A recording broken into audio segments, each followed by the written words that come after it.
What's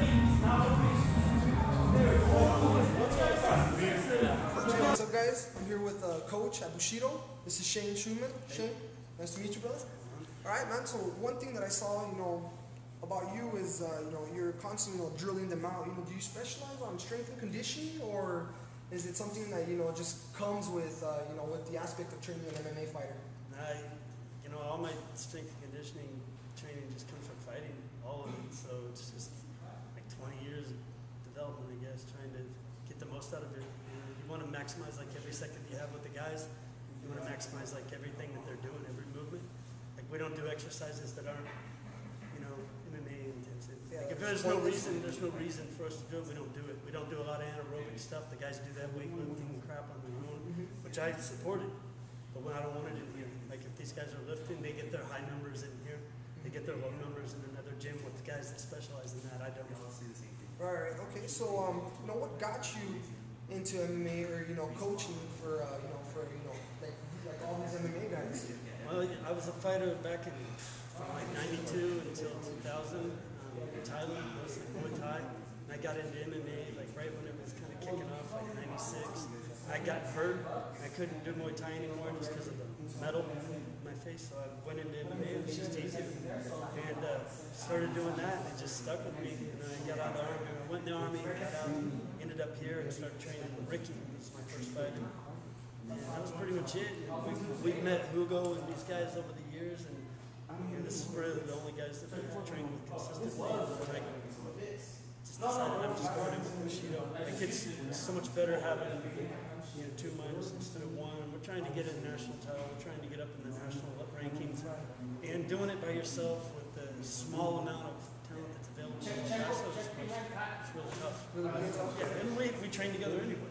So for us, we've seen in a year, we went from 3 fighters here, and I had 3 fighters, so that means 6 total to 18, 25 fighters right now. And it's much better. The training's better. What I don't know, what you don't know, we find out.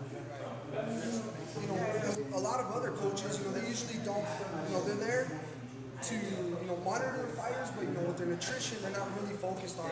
Is there something that you encourage your fighters on nutrition? Yeah, well, this is part of being a trainer. If you're a trainer, you get a fighter that shows up and doesn't make weight, or you get a fighter that fights in the wrong weight class because you failed to advise them of the proper weight class, and they lose, that's on you. It's not really even their fault. They're fighters, they need to be tailored, and they need to be brought up and groomed, and probably end up doing, great things. But nutrition, like you've got to be on their diet all the time. It's just like working out. If you have a trainer, that guy can push you harder than you can push yourself. On a diet, if you leave the diet up to yourself, I leave the diet to these fighters, they're not doing anything. I know these gentlemen, they're all going to be fighting the same fight card. Is that something that you and Hugo are going to be, you guys are going to be involved in? You guys are going to be on their corner? Always. In every fight for our guys, me and Hugo will be the corners. We work real well together, and that's the thing that helps these guys. We do work really well together. There's no ego in this place. We know our jobs. We don't have to figure out what we're going to do. We already know it. We've done it so many times. And the guys know that too. That gives them the comfort going into the game. They have a solid corner. They can step up there with some of the top places and get them through tough positions and tough situations. And that's what you have to count on. Everyone thinks you're in there, the door shuts, you're by yourself. Yeah, you are if you have a crappy corner. Our guys know that they listen, they're really good at listening, and because of that, they're going to be successful. Everybody, there's a winner or loser in every fight, but they all perform really well, and they do it well, and that's the thing with the fighter that I look for. Do you take your instruction? Like, if you don't take it, you want me to corner you, what's the point? Like, you just sit in the audience and talk for an hour. So obviously all these guys, even the stubborn ones like Ricky, they come around. They know it, they need it. All right, well, once again, good sir. Always a pleasure. Get that hand, get away. First one lighter. Go on lighter, you're too close. Move it, yeah, move it.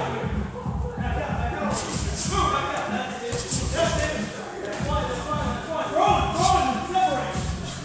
Hey, what's up, guys? I'm here with Hugo Sida, the other coach here at Bushido. Hugo, pleasure. All right, man. So I got to know Shane a little bit better. Not just seeing him coach, but interviewing him.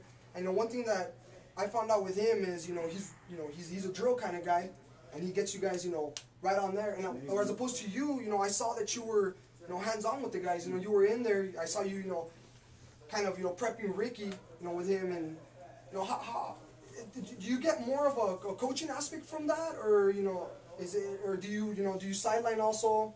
I mean, what? It's what I do. It's a little bit of everything.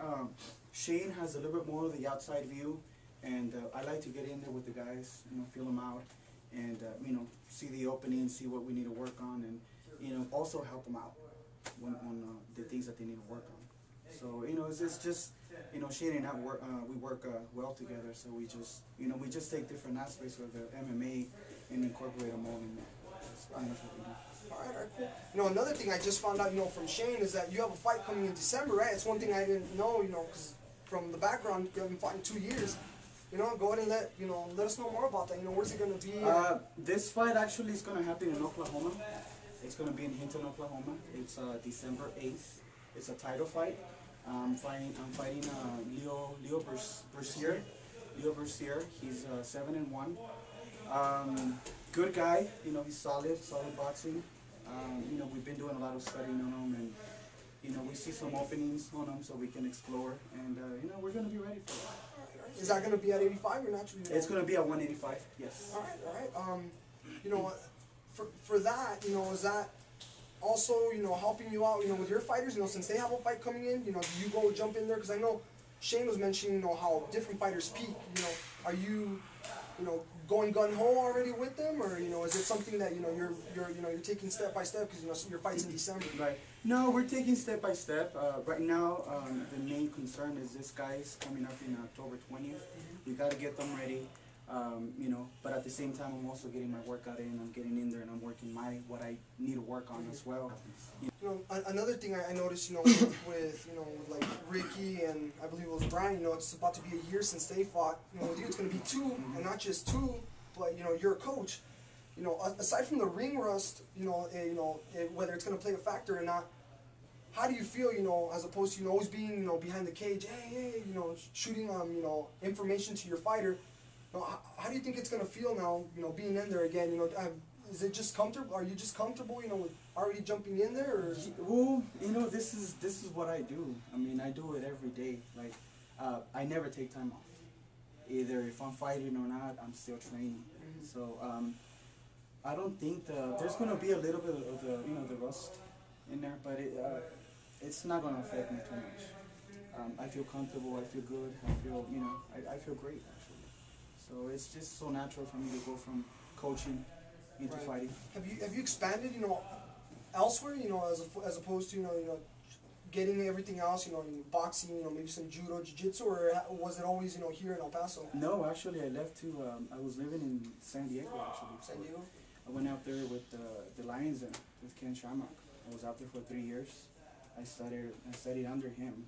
Right. Yeah, I see. So, see him right there. Yeah, we had a lot of good training down there. So, that's a big, actually learning experience to go out there and learn a lot from those guys. Right. So it's not just staying in the box. You've also you and Shane. You guys have traveled. Like with him, Thailand. Lions. Then those are pretty big places. To go and train at. So that's what you guys incorporate here. It's not just staying in the box, and because a lot of guys usually start here and then they end here. They stay here. Well, actually, what it is, you got to evolve with the MMA. I like to go out of El Paso. Actually, I go about maybe like twice a year out of El Paso. I go to San Diego a lot. That's my home away from home. I go to city boxing. I go to everywhere. I mean, throw down. I have friends over there, and I mean, I get a little bit from everybody, and then bring it in here. Right, so it's constantly just be knowledge. Yes, you gotta evolve with the sport. You gotta evolve with everything else. So you can't just stay to your roots and just stay there, because then it's just gonna it's not gonna happen. It's not gonna work for you. All right, man. Is there anything else you want to say to the people out there that are gonna watch this? Once again, let them know where you're gonna fight at. Any promotion, sponsors, anything like that? Yeah, I mean, if we're looking for sponsors, not just for myself, but also for the team, for the fight team. So anybody, if you guys are interested in sponsoring us, please give us a call, or just shoot me a text, whatever. I'm gonna be fighting December 8th in Oklahoma. So I'm looking for sponsors. If anybody wants to drive down there, you guys are more than welcome to. We're gonna put on a good show. That's a promise, guaranteed. Right. We'll see them. Pleasure, man. Thank you for coming. I'm happy I got this one right. Till next time, guys. This is Brody. I finished the fight, and you guys have just been finished.